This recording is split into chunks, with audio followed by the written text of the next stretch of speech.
도대체 불교라는 종교는 어떠한 종교인가, 그죠? 근데 이제 사람들이 일반적으로 불교하면 제일 먼저 떠오르는 게 뭐예요? 절에 가서 뭐 불공하고, 그죠? 공드리고, 또 뭐 돌아가신 부모님 재지내고, 요 정도의 뭐 불교를 제대로 이해하는 분이 많지는 않을 거예요. 근데 이제 만약에 불교가 그런 색깔만 가지고 있었다면 2600년 동안 그죠? 많은 사람들의 그런 어떤 믿음과 신앙 속에서 내려올 수 있었겠는가? 우리가 이제 그런 것들을 한번 생각해 볼 때 좀 더 우리가 불교를 좀 객관적인 입장에서 정확하게 좀 이해해 볼 필요가 있지 않나 싶습니다. 자, 교재를 한번 보시면서 우리가 이제 불교라는 종교를 뭐 그냥 한마디로 표현하면 표현하는 표현이 뭐예요? 자비, 깨달음, 해탈 뭐 이런 용어들이 먼저 생각이 나실 거예요, 그죠? 그래서 이제 불교를 우리가 자비의 종교다. 뭐 기독교는 사랑의 종교라고 얘기할 수 있겠죠, 그죠? 반면에 이제 우리가 성부의 종교, 깨달음의 종교를 한다면 기독교는 구원의 종교. 이렇게 이제 종교적 대비적으로 우리가 얘기를 할 수 있을 겁니다. 그러면 불교 했을 때 우리가 이제 한자로는 부처 글자, 가르칠 글자로 한자로 표현을 합니다, 그죠? 그럼 이것을 그냥 뜻대로 해석하면 부처님의 가르침 이렇게 이제 우리가 해석할 수 있겠죠, 그죠? 불교 했을 때. 근데 이제 이것을 좀 더 의미적으로 들여다보면 불교, 그냥 부처님의 가르침이 아니라 부처님의 가르침을 실행하는 종교를 우리가 가르칠 수가 있고, 자, 그러기 위해서는 먼저 우리가 앞에서도 여러 차례 봤지만은 불교에서는 부처와 부처님은 다르다 이렇게 말씀을 한번 드린 적이 있어요. 기억나세요? 처음 듣는 소리예요? 우리가 이제 이 용어를 사실은 그냥 우리가 일반적으로 그냥 뭐 가볍게 이렇게 쓰는데 사실은 이 용어를 정확하게 우리가 표현할 수 있어야 됩니다, 그죠? 보통 우리가 이제 이 불이라 했을 때 이 부처 글자죠, 그죠? 한자로 부처 글자. 부처 글자인데 사실은 이 부처 글자의 의미 속에는 깨달음이라는 그 글자 속의 의미가 담겨 있다 이렇게 이해를 하셔야 돼요. 이 한자가 깨달을 각자거든요. 각자인데 깨달음이다.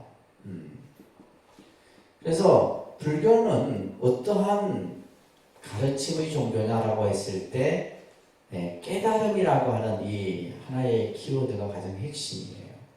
그래서 그러면 깨달음이 뭐고 깨달음의 내용이 어떤 것이고 무엇을 깨닫고 뭐 여러 가지로 이제 또 논리적으로 설명이 되겠죠, 그죠? 그래서 불이라고 했을 때는 뭐다? 각이다 이렇게 이해를 하시면 됩니다. 아셨죠? 그래서 우리가 예를 들면 그러면 이제 우리가 한자로 또 제가 한자로 이제 쓰면 이게 이제 불타라는 한자예요. 따입니다. 불타. 불타. 이렇게 이제. 그러면 이 불타는 이 한자어는 어떻게 만들어졌냐면 우리가 이제 인도 영어적인 표현으로 이렇게 표현해요. 붓다 이렇게 표현하는 거예요. 이걸 읽을 때 뭐라 했냐면 붓다 이렇게 씁니다. 따입니다. 붓다. 붓다. 우리가 이제 더 다른 언어권에서는 부처님을 붓다 이렇게 표현하는 거예요. 붓다 이렇게 표현하고 이 붓다를 그냥 중국 사람들은 어떻게 표현했다? 불타 이렇게 표현한 거예요. 그래서 이 붓다를 불타로 이렇게 언어적으로 표현한 겁니다. 그래서 사실 이제 불교 공부를 하려고 하면 이런 이제 언어적인 변화, 그죠? 예를 들면 인도 말이 중국어 한자로 바뀌어지고 중국어 한자가 또 우리나라 말로 바뀌어지고, 그죠? 또 예를 들면 영어로 바뀌어지고 일어로 바뀌어지고 프랑스어로 바뀌어지고 굉장히 언어가 다양하게 변화가 되는데, 자, 그러면 이제 이 불타의 의미는 뭐냐 하면 어떤 의미냐면 깨달을 각자를 써서 각자다 이렇게 얘기를 하는 거예요. 한자적으로 표현하면 불타의 뜻이 뭐다? 깨달을 각자에다가 각자. 그러면 이것을 이제 우리가 우리나라 말로 표현하면 깨달으신 분, 깨달은 자 이런 뜻이에요. 그 깨달은 자를 우리는 뭐라 그래요? 부처님 이렇게 표현하는 겁니다. 쉽게. 그러니까 부처님 하면 뭐다? 깨달으신 분 이런 뜻이에요. 이해되시죠? 이해됩니까? 그래서 우리가 이 불이라고 하는 의미는 깨달음의 의미고, 깨달음의 의미고, 그 진리를 깨달은 분을 우리는 불타, 붓다라 표현하고, 그분을 각자다 이렇게 얘기를 하는 거예요.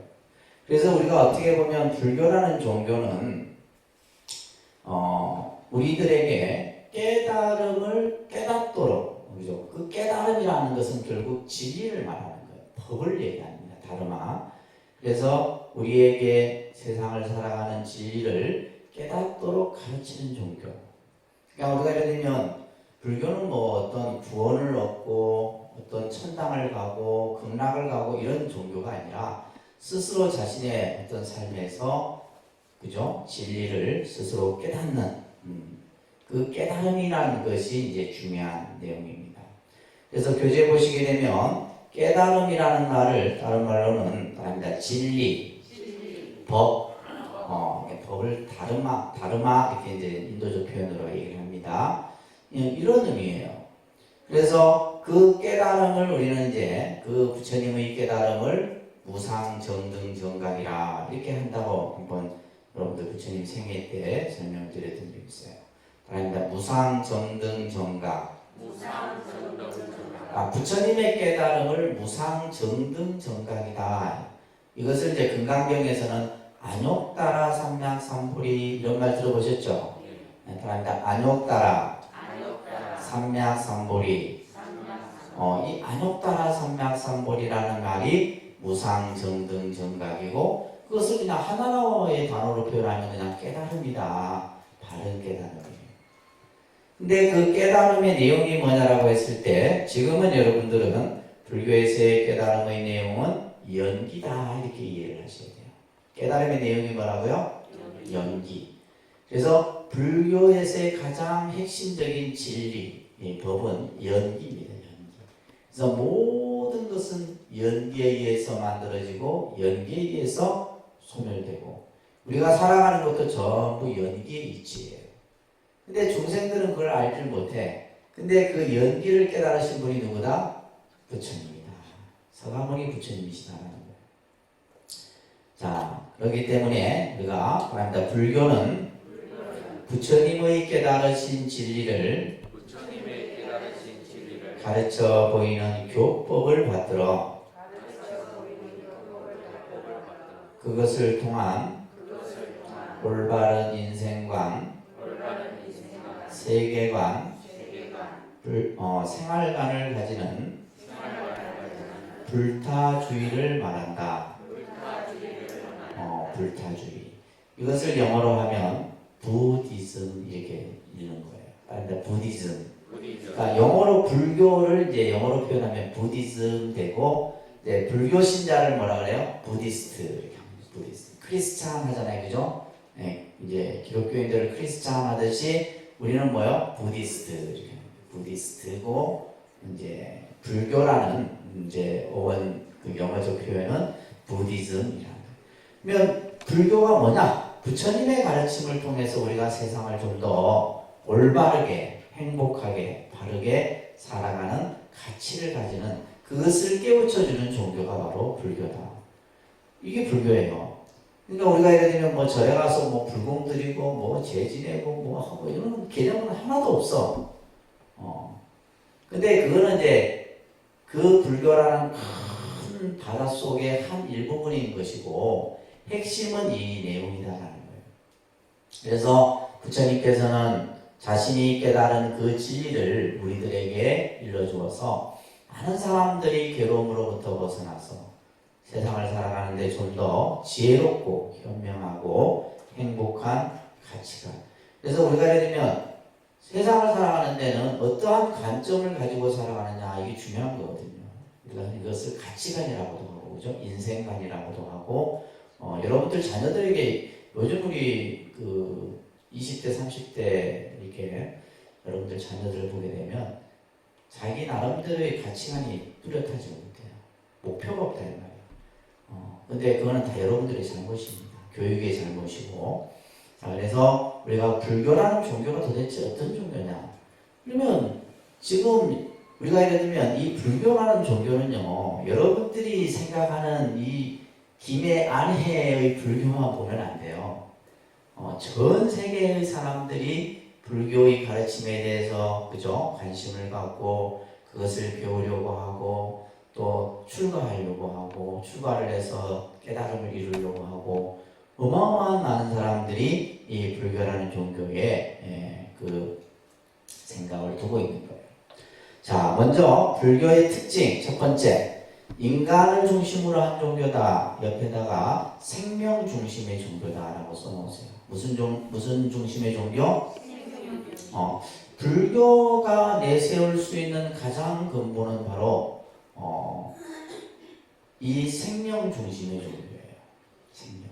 지금 우리 코로나로 인해서 그죠? 많은 사람들이 힘들잖아요. 이건 결국 생명을 인간 본의의 생각으로 모든 생명을 그것을 생각하는 인간의 어떤 잘못된 업으로 인해서 만들어진 결과다.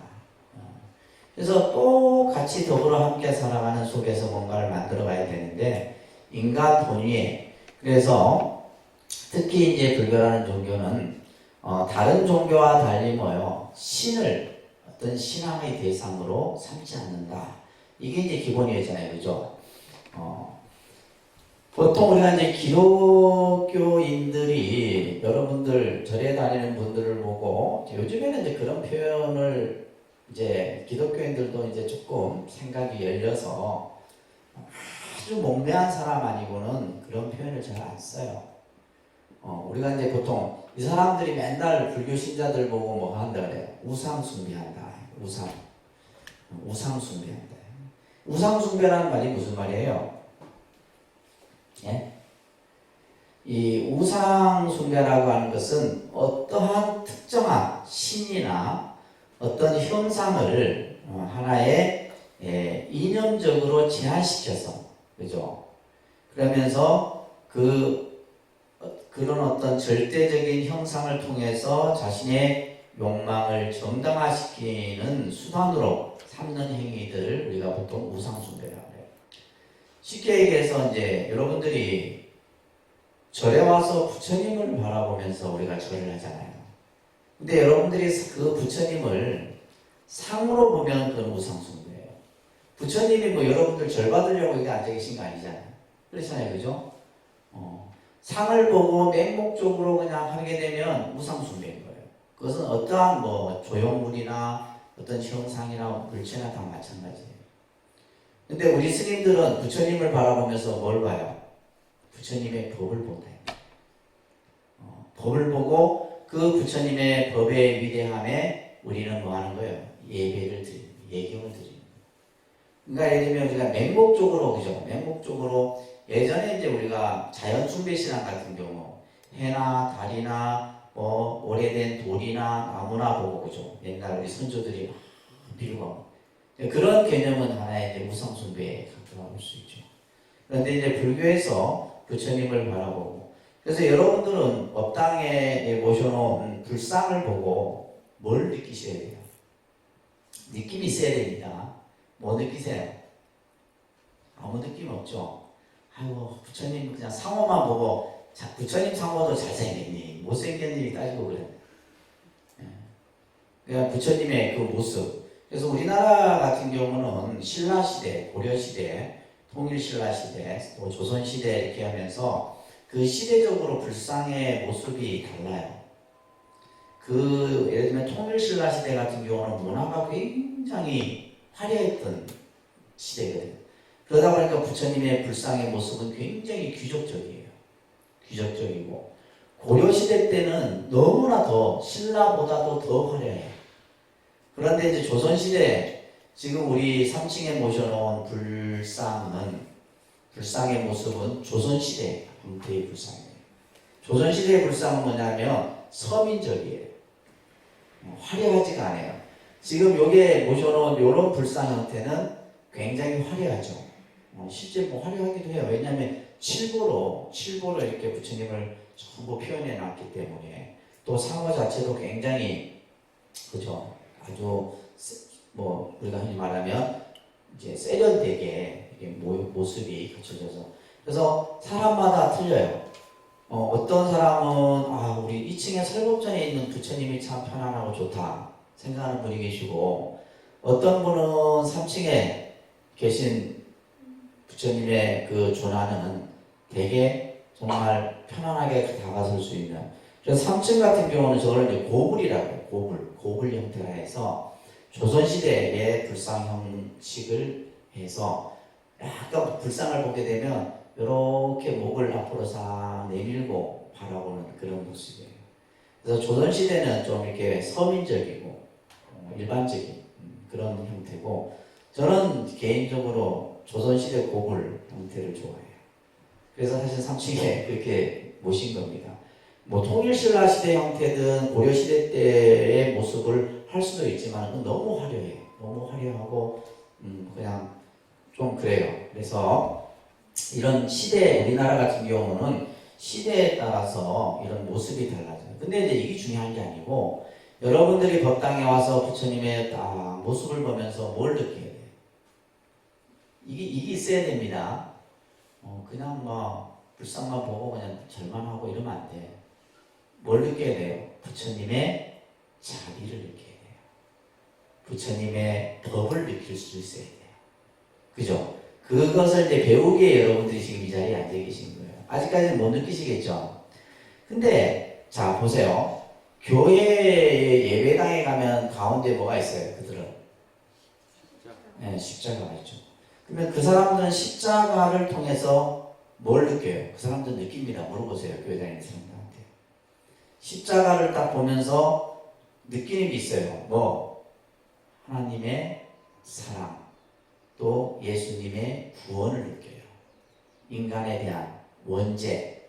그래서 이런 핵심이 그들의 교리의 가장 핵심이란 말이에요. 그러니까 인간을 위해서, 그죠? 인간의 원죄를 예수님이 십자가에 못 박혀서 짊어지고 계십니다.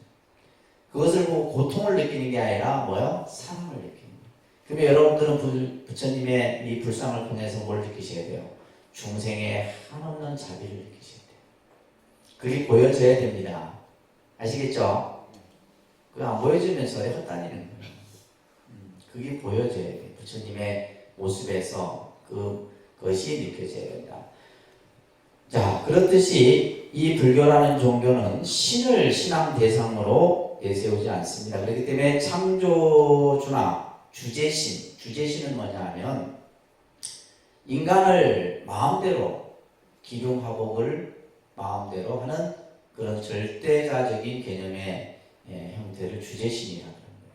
창조주나 주제신을 뭐예요? 불교는 부정한다. 뭐 한다고요? 창조신이나 주제신을 부정합니다. 그래서 우리가 그러잖아요. 불교에서 가장 많은 큰 스님들의 설법 중에 여러분들 흔히 많이 듣는 법문이 뭐예요? 모든 것은 뭐가 만든다? 마음이 만든다. 이런 말 많이 들어보셨죠? 내가 만들어가는 거예요. 내가. 누가 만들어주는 게 아니다. 이 말이에요. 그 마음이 모든 것을 일체유심조라고 하는 말이 우리가 알고 있지만, 모든 것은 내가 만드는 거예요. 이게 불교예요. 그렇기 때문에 부처님께서는 탄생에서도 인간의 존엄과 평등성을 강조하셨다. 우리가 앞에서 배웠잖아요. 그죠? 따라합니다. 천상천하, 유아독전. 그래서 모든 생명은 다 평등해. 모든 사람은 다 누구나가 존엄하고 존중하다. 이게 바로 뭐예요? 불교가 가지고 있는 첫 번째 중요한 개념입니다. 그래서 생명을 가장 가치 있게. 그래서 여러분들이 신도가 되기 위해서 첫 번째 받는 개가 불살생개예요. 아시겠죠?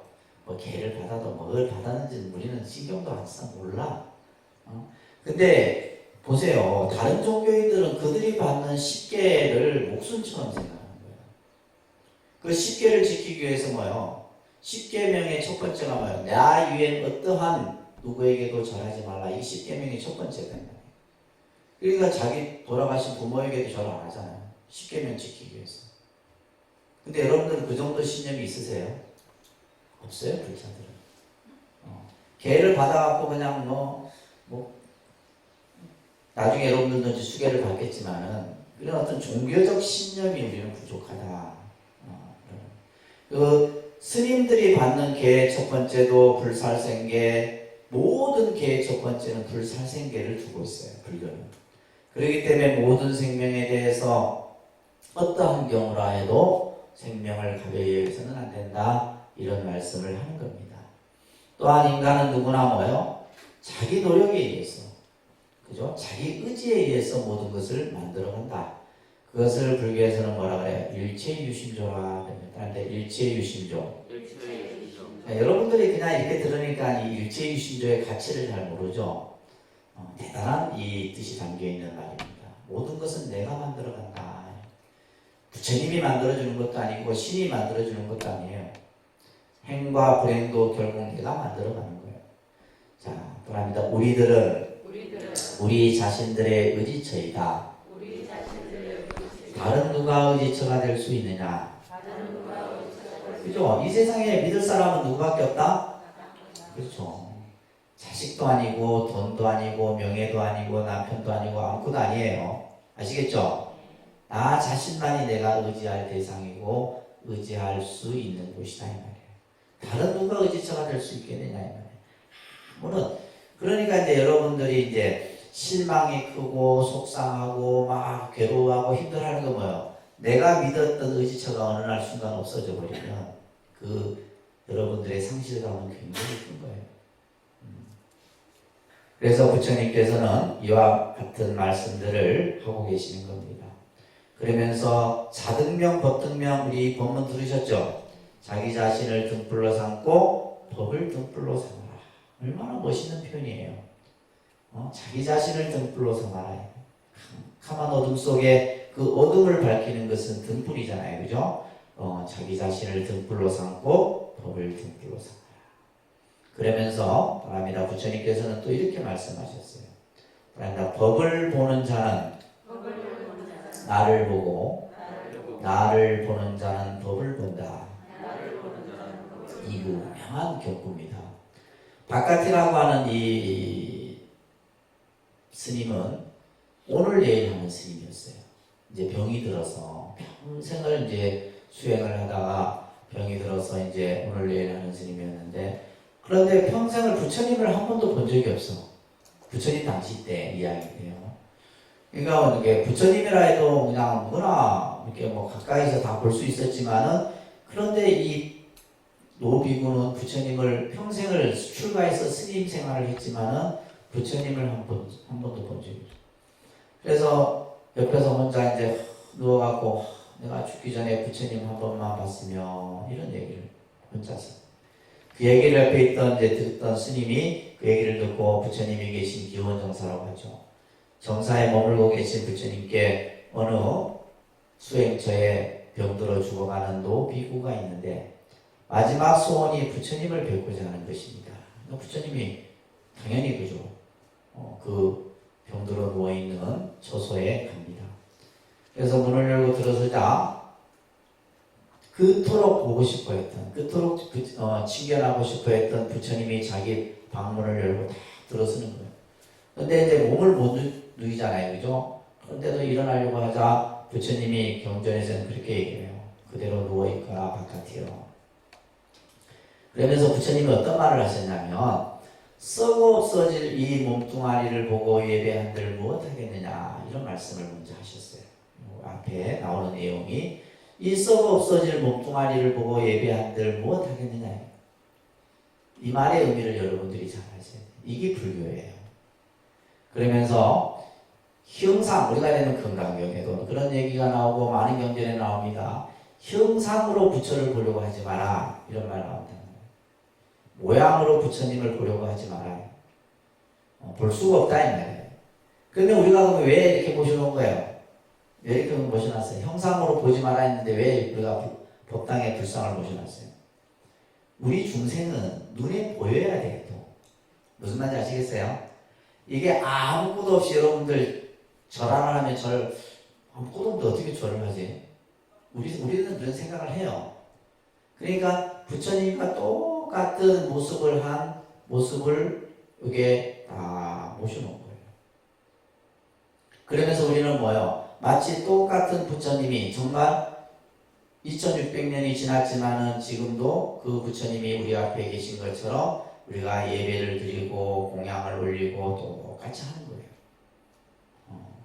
근데 부처님께서는 생전에도 나에게 예배하지 마라, 나에게 절하지 말아라. 그러면서 뭐요? 법을 보는 자 나를 보고, 나를 보려거든 뭘 하다? 법을 봐라. 부처님의 법을 보는 거예요. 그래서 여러분들이 이제 불교를 공부하는 것은 불교의 법을 제대로 보기 위해서 공부를 하는 겁니다. 그래서 이 경구 오개오세가 따라합니다. 법을 보는 자 나를 보고, 나를 보는 자 법을 본다.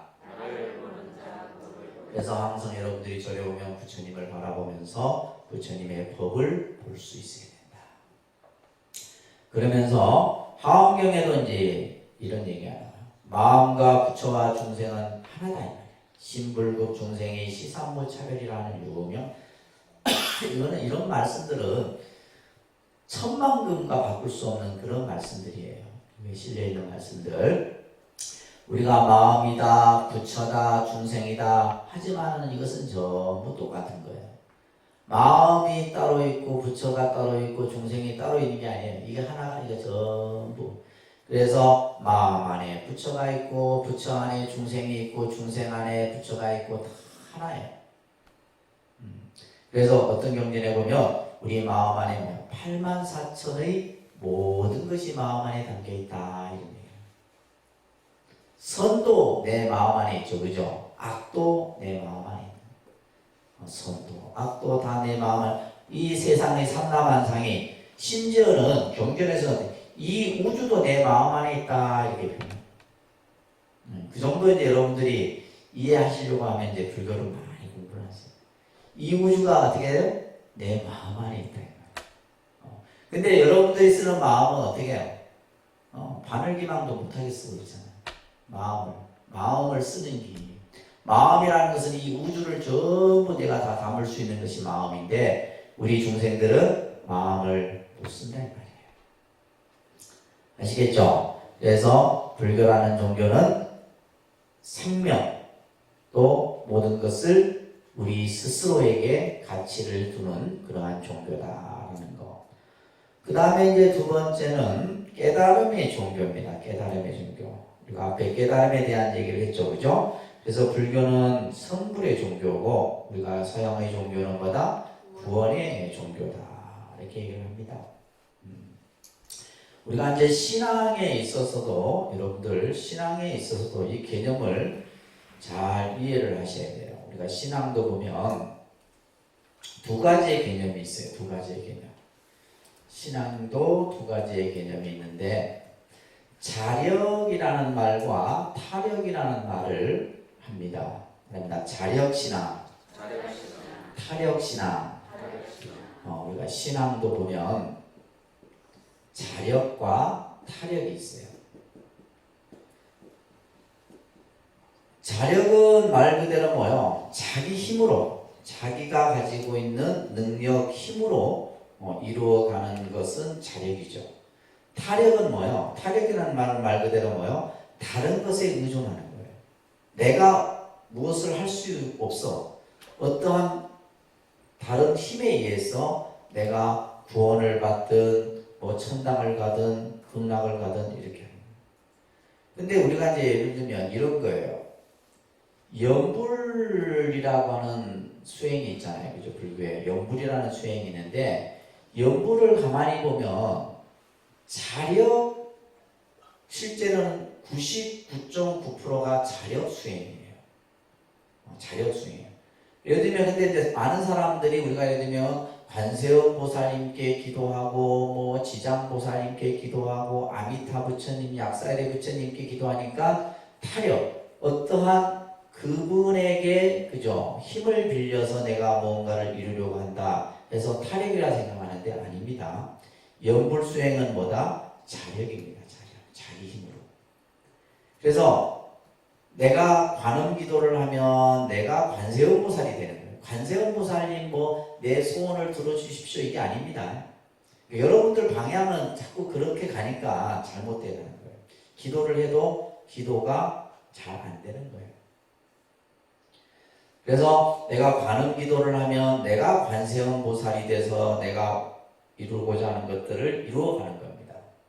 그래서 우리가 신앙도 보면 이렇게 자력과 타력으로 설명이 되어지는데 불교는 자력 종교다.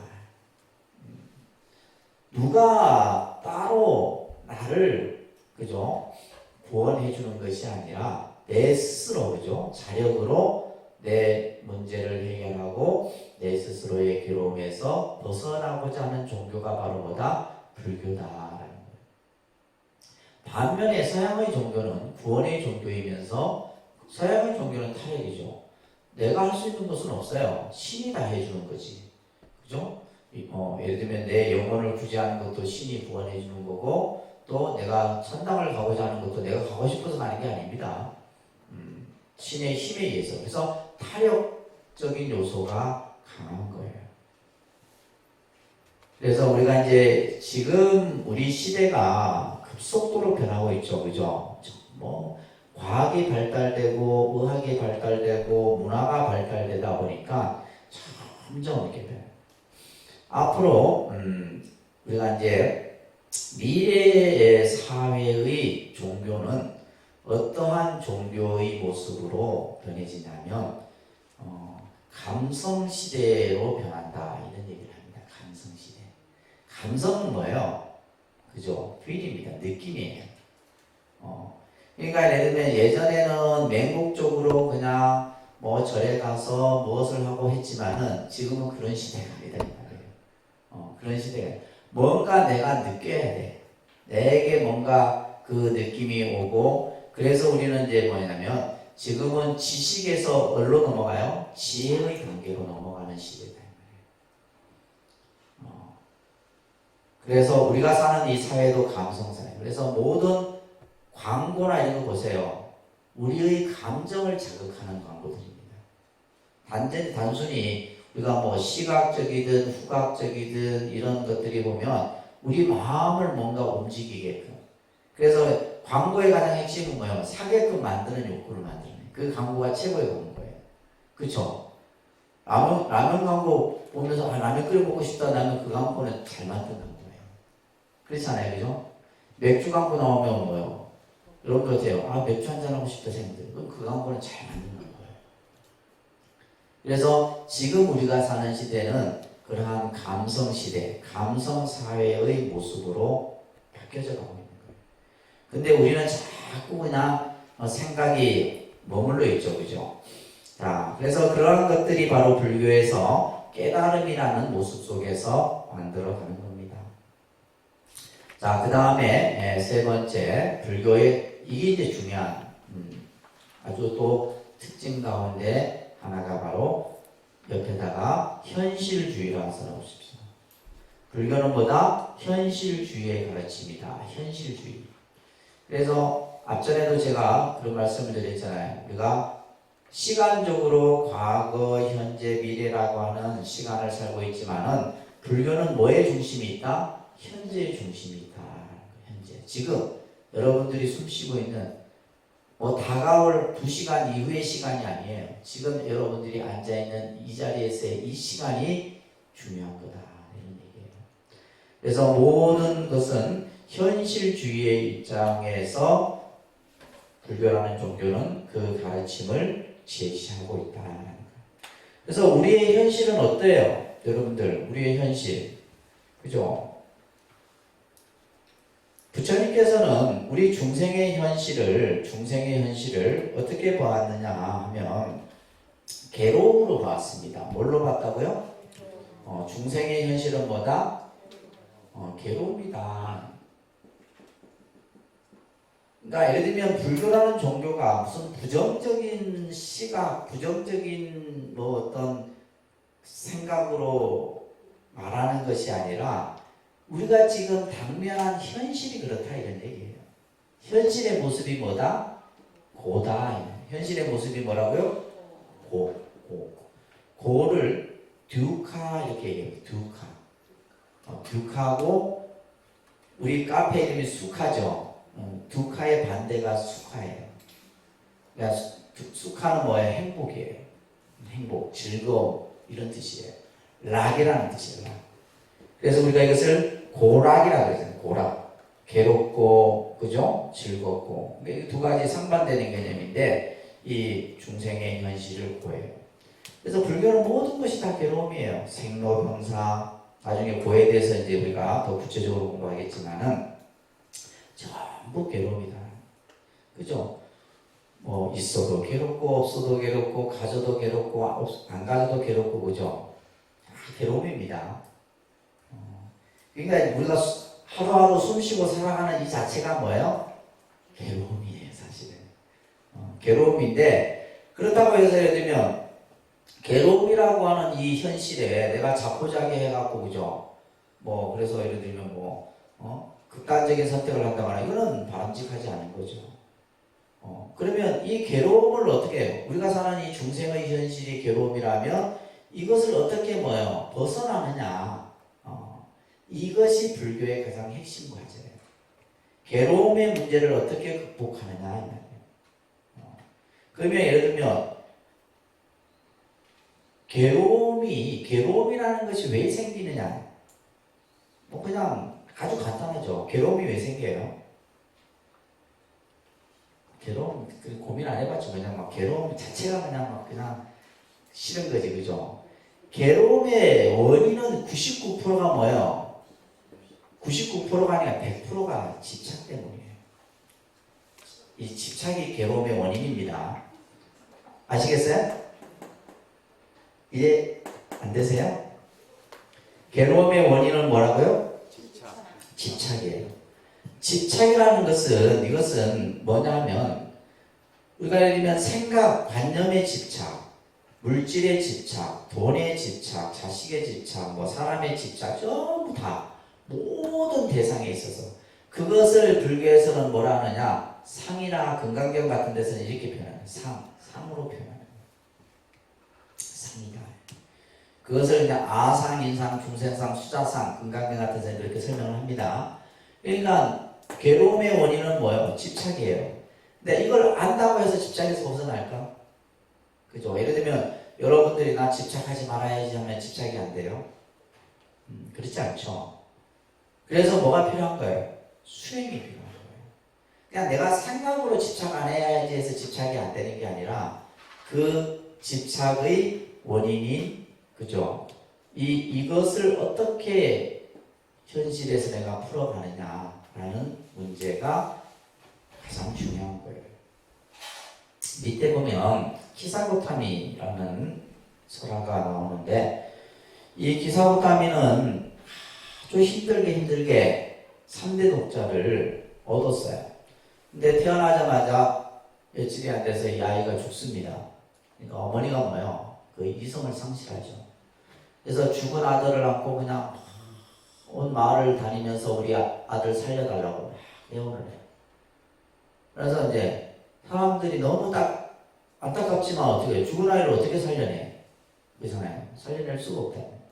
그러는데 이제 어느 누가 너무 안타까워서 혹시 부처님이라면 당신 죽은 아들을 살릴 수 있지 않겠느냐 이런 얘기를 들은 거예요. 그래서 부처님이 계신 기원정사에 갑니다. 기원정사 가서 이 죽은 아들을 품에 안고는 부처님한테 하소연을 하죠. 이 아들을 살려달라고. 그래서 부처님이 이 기사고타미에게 내가 시키는 대로 할 수 있으면 내가 너의 죽은 아들을 살려주마 얘기를 해요. 뭐든지 하겠죠, 그죠? 뭐든지 시키는 대로 뭐든지 하고. 그래서 부처님이 뭘 얘기를 했냐면 지금 마을에 내려가서 죽지 않은 집에 쌀 한 대를 얻어와라. 죽지 않은 집이 있으면 그 집에 쌀 한 대를. 그래갖고 마을에 내려가서 집집마다 문을 두드려서 이 집에 죽은 사람이 있습니까? 안 죽은 사람이 어디 있겠어요? 그죠? 집집마다. 어떤 집은 젊어서 죽은 집도 있고 나이가 들어 죽은 집도 있고 병 들어 죽고 뭐 다쳐서 죽고 뭐 집집마다 죽지 않은 사람이 없는 거예요. 이때 이 기사고타미가 깨달은 거예요. 아, 사람은 누구나 태어나면 죽는구나. 죽음이라는 어떤 뭐예요? 현실을 받아들인 거예요. 보니까 뭐예요? 자기와 같은 그 갓난아이의 죽은 아이들도 부지기수라 이 말이에요. 그때서야 이제 깨달아서 기원정사에 돌아와서 부처님께 자기의 그 생각을 다 얘기하고 나서 뭐예요? 그 죽은 아들을 장례를 치르고 기사고타미가 출가를 하는 이야기가 경전에서 나와요. 이게 무슨 얘기를 하냐면 부처님이 가지고 있는 능력, 그죠? 그 힘으로는 죽은 아들을 살릴 수 있을까요? 없을까요? 그렇죠. 우리가 예를 들면 종교라면 살릴 수 있어야 되겠죠. 예를 들면 우리가 뭐 신이다라고 한다면, 그러니까 부처님이 살릴 수도 있어요. 죽은 아들도 살리고 뭐 못할 게 어디 있어요. 충분히 살릴 수 있지만은 그게 뭐예요? 지금 이 괴로움에 이 기사고타미가 가지고 있는 괴로움, 그럼 그 아이가 언젠가는 안 죽겠어요. 또 살려놓은 또 죽을 거 아니야. 그러니까 근본적인 것은 뭐예요? 이 고라고 하는 현실적인 문제를 극복하는 것이 우선인 것이지 잠시 뭐 그냥 눈 가리고 아웅식으로 해본들 또다시 괴로움이라는 문제에 직면하게 된다는 거예요. 그래서 부처님이 지금 이 기사고타미의 제도의 방법은, 그죠? 우리가 봤을 때는 그냥 죽은 아들을 충분히 살리면 되지 않겠나 이렇게 생각하지만 그게 아니었다는 거예요. 자, 그래서 불교라는 종교는 우리가 살아가는 현실에서 여러분들이 겪고 있는 현실적인 문제를 어떻게 극복하느냐라는 겁니다. 그래서 괴로움에서 뭘로 바꾸고 락으로 바꾸고, 그죠? 괴로움에서 락으로 바꾸고 윤회와 번뇌로부터 뭘로 바꿔요? 해탈의 모습으로 바꿔가는 것이 불교라는 겁니다. 아시겠죠? 그래서 불교는 현실적이에요. 현실적이에요. 그래서 우리가 정토나 극락을 얘기할 때도 현실 정토, 현실 극락을 얘기하지 죽고 나서 극락을 가고 천당 가고 이런 아는 사람 아무도 없어요. 가본 사람도, 가봤다고 얘기한 사람도 없고, 안 그래요? 우리가 살아가는 이 현실에서 어떻게 하면 괴로움으로부터 우리가 벗어날 수 있느냐, 이게 불교의 가르침이에요. 저는 개인적으로 이게 굉장히 저는 좋아요. 불교라는 불교가 왜 좋냐라고 했을 때 이 문제에 불교는 그 답을 가지고 있다는 거예요. 아시겠죠? 그 다음에 네 번째는 불교는 뭐다? 상대주의적인 입장을 갖고 있다. 이것을 여러분들 옆에다가 관계성이라고 써놓으세요. 관계성.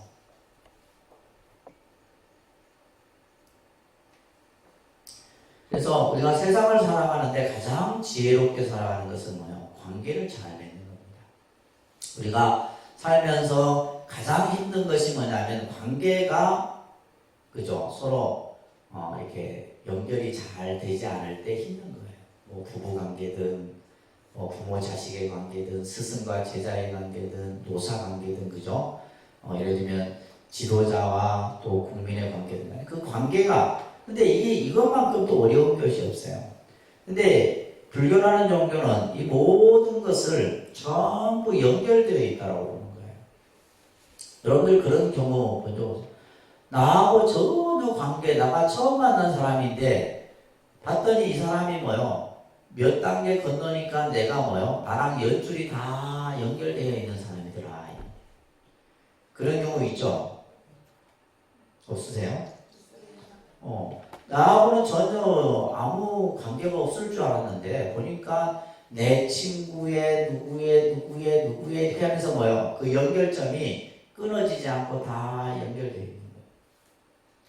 그래서 우리가 살아가는 지금 여러분들이 이 공간 안에 있는 것도 뭐요? 어떠한 관계의 그 연결점이 이어져 있기 때문에 이 공간 안에 여러분들이 함께하는 거예요. 저하고도 함께하는 거예요. 이것을 뭐라 그래요? 상대주의적인 입장이다. 이것은 이제 우리가 연기에서 공부를 할 텐데 연기적 관계라 이렇게 써놓습니다. 연기적 관계. 그런데 연기적 관계. 그냥 우리가 그냥 뭐 만나고 헤어지고 하는 게 아니에요. 전부 관계가 다 됩니다. 인간만의 관계가 아니죠. 예를 들면 우리가 이 우주와 또 그 우주 안에 있는 모든 수많은 행성들의 관계, 또 인간과 생명, 그죠? 자연. 우리 요즘에 그 코로나19 극복 치유를 위한 기도문 중에 보면, 그죠? 우리가 이 자연을 구성하는 요소 중에 뭐예요? 공기, 그 다음에 산소, 물, 햇볕, 이런 거죠. 지수화풍. 이런 것들과 인간은 뭐예요? 관계를 맺고 있는 거죠. 그래서 우리가 요즘에 이제 뭐 대기 오염이라든지 환경, 수질, 이런 것들 심각하잖아요. 결국 뭐예요? 그건 관계를 잘못했기 때문이에요. 서로의 관계를. 그래서 이러한 상대주의적인 입장이라는 관점에서 불교는 과학과 또 여러 가지의 어떤 사회적인 재반의 문제를 바라보는 관점을 이 문제를 가지고 풀어가고 있는 거예요. 예. 그래서 삶의 모습은 관계로서 나타나는 거예요. 관계. 그래서 우리가 그러잖아요. 그 사람 주변에 어떠한 관계의 인연들이 모여있냐에 따라서 그 사람이 저 사람 참 좋은 사람이야. 왜? 그 사람 자체만을 보고는 하는 게 아니라 그 사람 주위에 어떤 사람들이 관계를 맺고 있느냐.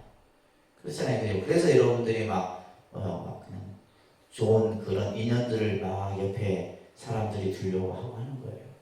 그래서 모든 것은 뭐다? 관계성이다. 그래서 존재와 존재는 서로 관계의 모습 속에서 만들어진다. 그래서 이 가르침 속에서 우리는 뭘 배워야 되겠어요? 그죠? 천간에 왼수를 만들지 말고 좋은 관계를 잘 만들어가는. 그것이 나중에는 결국에는 나에게 그 영향이 또 나쁜 영향으로 미치게 됩니다. 그래서 불교는 이 우주, 환경, 인간, 생명 모든 것을 하나의 그 테두리 안에서 보고 있는 겁니다. 자, 이것이 바로 연기의 관계에서 설명이 되는 거예요. 자, 오늘은 강의는 이 정도까지 하고 잠깐